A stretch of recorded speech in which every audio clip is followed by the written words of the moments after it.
Society has quietly planted a belief in your mind. If you have many friends, you are successful.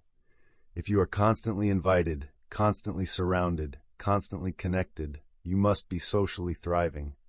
And if you have only a few close relationships, or if you often find yourself alone, then something must be wrong with you. Maybe you are too quiet, too intense, too different. But what if that belief is deeply flawed? What if having few friends is not a social failure, but a sign of inner strength? What if solitude is not a curse, but a filter? Today we will explore a powerful idea rooted in Stoic philosophy, that loneliness, when chosen consciously, is not weakness, it is refinement. Not everyone is meant for every room. People with rich inner lives often feel displaced in shallow environments. If conversations revolve around gossip, status, endless comparison, or temporary distractions, your spirit will feel restless. It is not arrogance, it is misalignment. Depth cannot grow in shallow water. A mind that reflects deeply, that questions meaning, that searches for truth, cannot breathe in spaces that celebrate noise. You may have noticed this. You can sit among many people and still feel alone. That feeling is not a deficiency. It is awareness. You are recognizing that connection requires more than proximity. It requires resonance. When you choose to step away from circles that do not nourish your growth, you are not isolating yourself. You are protecting your internal environment.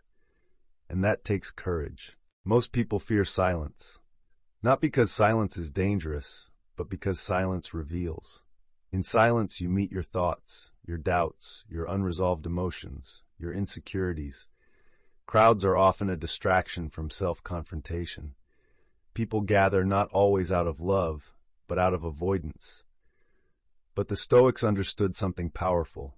A person who can sit alone with their own mind and remain steady is a person who cannot be controlled. If you can spend time alone without feeling broken, if you can walk alone without feeling incomplete, if you can exist without constant validation, you are building self-mastery.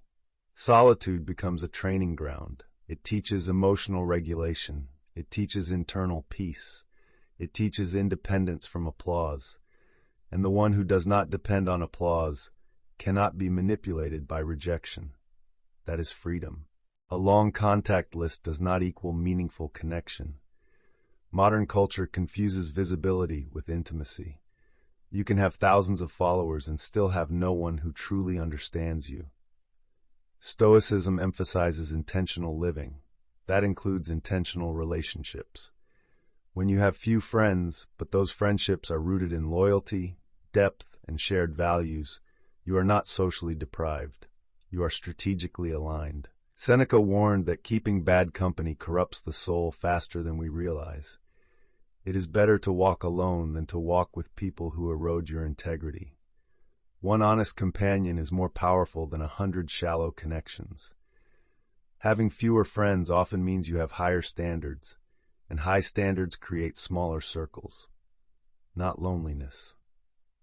Your environment shapes you, whether you admit it or not. Epictetus taught that we must be vigilant about who we allow into our inner world. If you surround yourself with people who normalize negativity, compromise, envy, or superficial living, you will slowly adapt to that atmosphere. And one day you may not recognize yourself. Having few friends can be a sign that you refuse to compromise your character just to feel included. You refuse to laugh at what disturbs you. You refuse to endorse what conflicts with your values. You refuse to dilute yourself. That refusal will reduce your circle, but it will strengthen your foundation. You are not meant to be accepted by everyone. You are meant to remain aligned with yourself. Here's the paradox. When you stop trying to belong everywhere, you start belonging somewhere. When you stop dimming your light to fit into every room, you become visible to those who resonate with your true self. Solitude refines your identity. It forces you to clarify who you are without external mirrors. And when you know who you are, you attract connections that are built on authenticity, not performance. Think of solitude as a lighthouse. It stands alone. It does not chase ships. It does not beg to be noticed. It simply shines consistently, and the right ships navigate toward it. If you constantly adjust yourself to please everyone, the people meant for you will never find you. Strong individuals are often misunderstood. They are labeled distant, cold, intimidating, when in reality they are simply selective. They value depth over drama, peace over popularity, integrity over attention. The world rewards visibility, but wisdom rewards discernment. And discernment often leads to solitude, not permanent isolation, but strategic withdrawal. A pause, a space to grow roots before extending branches. There is a subtle danger in craving social validation. If your self-worth depends on being included, you will eventually compromise who you are. You will say yes when you mean no. You will laugh when you disagree. You will adapt your personality to match the room. And over time, you will lose clarity about your own identity. The Stoics taught indifference toward external praise, not because praise is evil, but because dependence on praise is fragile. The one who needs nothing is invincible, and solitude teaches you that you need less than you thought. Having few friends does not mean you are broken. It may mean you think deeply, you choose carefully, you protect your peace, you value authenticity, you refuse to trade integrity for acceptance. Loneliness can be painful, but conscious solitude is powerful. There is a difference between being abandoned and choosing alignment, and sometimes the strongest minds are built in quiet rooms.